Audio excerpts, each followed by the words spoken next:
नमस्कार, आप देख रहे हैं केबीसी न्यूज। बिहार विधानसभा चुनाव 2025 की बिगुल बज चुकी है और बिहार में जो स्थिति है सभी दलों की वो आप देख सकते हैं तस्वीरों के माध्यम से।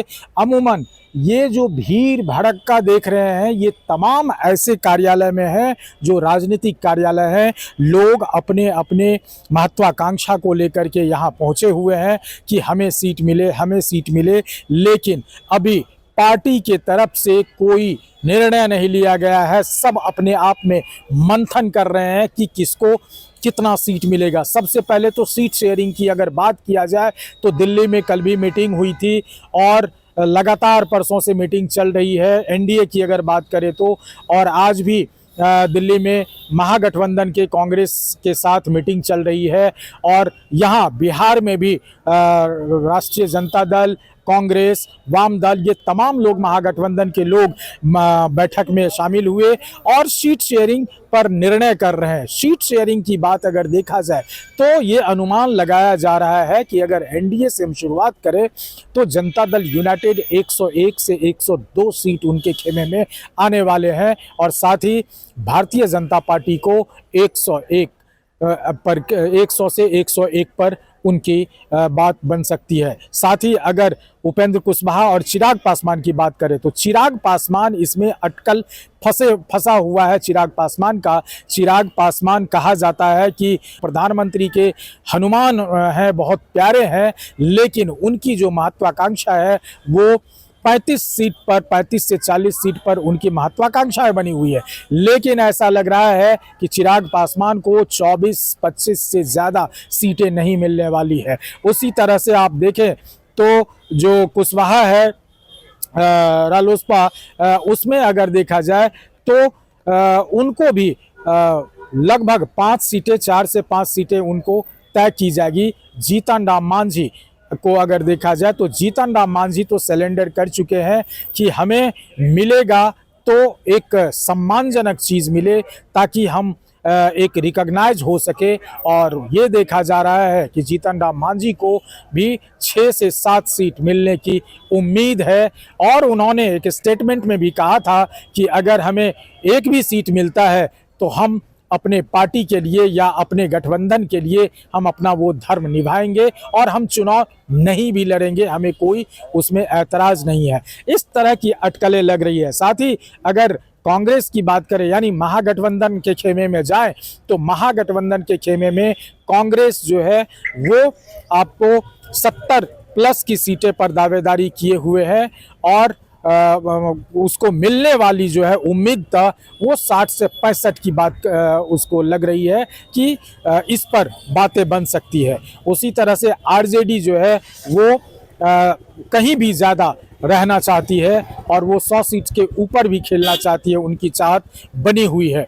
लेकिन वहीं अगर मुकेश सहनी वीआईपी को देखा जाए तो मुकेश सहनी हालांकि वो तो अपनी आकांक्षाएं बनाए हुए हैं कि किसी भी हालत में उप मुख्यमंत्री के तौर पर मैं भी रहूँगा, मैं ही रहूँगा और वो भी चाह रहे हैं कि हमारे पास एक सम्मानजनक सीट हो। लेकिन ये देखा जा रहा है कि 10 से 15 सीटें जो है सो मुकेश सहनी के खेमे में आ सकते हैं।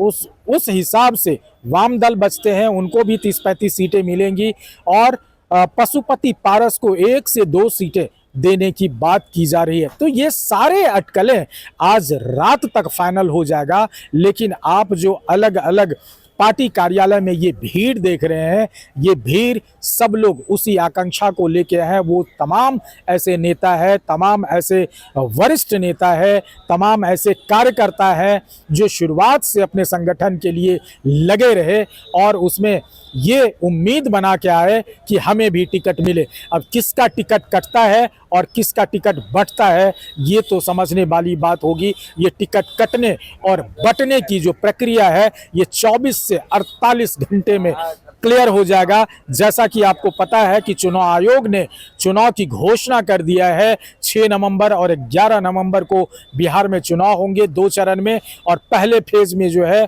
वो तमाम 121 सीटों पर होगी और दूसरे फेज में 122 सीटों पर ये चुनाव किया जाएगा और उसको लेकर के आधिकारिक जो पुष्टि की गई है कि जो प्रशासनिक बल है ये तैनात किए जाएंगे और बड़े तादाद में किए जाएंगे।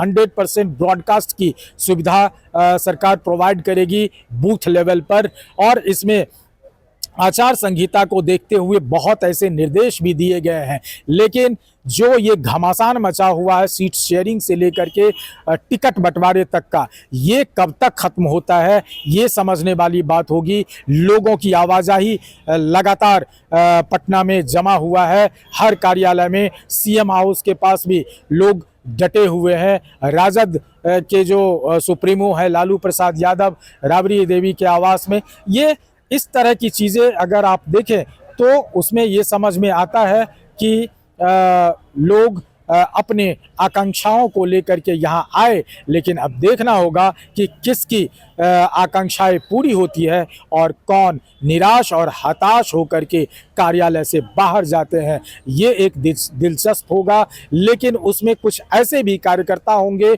उम्मीदवार होंगे, संभावित हो या कन्फर्म हो, जो पार्टी के या संगठन के गठबंधन धर्म का प्रयोग करते हुए संगठन के एक तटस्थ कार्यकर्ता का धर्म का निर्वाहन करते हुए कुछ भी ना बोले, लेकिन उसके चेहरे और अंतरात्मा की जो आवाज़ होगी वो कैसी होगी वो देखने वाली बात होगी। बहरहाल हम फिर कुछ नए अपडेट के साथ आपको साथ जुड़ते हैं, तब तक के लिए दीजिए नमस्कार। अमलेश। रियल डायमंड सच्चा गहना, बनेगी दुल्हन मेरी बहना। कल्याण ज्वेलर्स लेकर आया। पहने मम्मी पहने बहना, गोल्ड हो या डायमंड, वेडिंग कलेक्शन हो या पार्टी कलेक्शन, कल्याण ज्वेलर्स जैसा कोई नहीं। डिजाइनों का जबरदस्त कलेक्शन। कल्याण ज्वेलर्स शोरूम मिर्चाई बाड़ी कटिहार। अब वसूल होगा आपका पूरा पैसा। नहीं है कोई कल्याण ज्वेलर्स जैसा।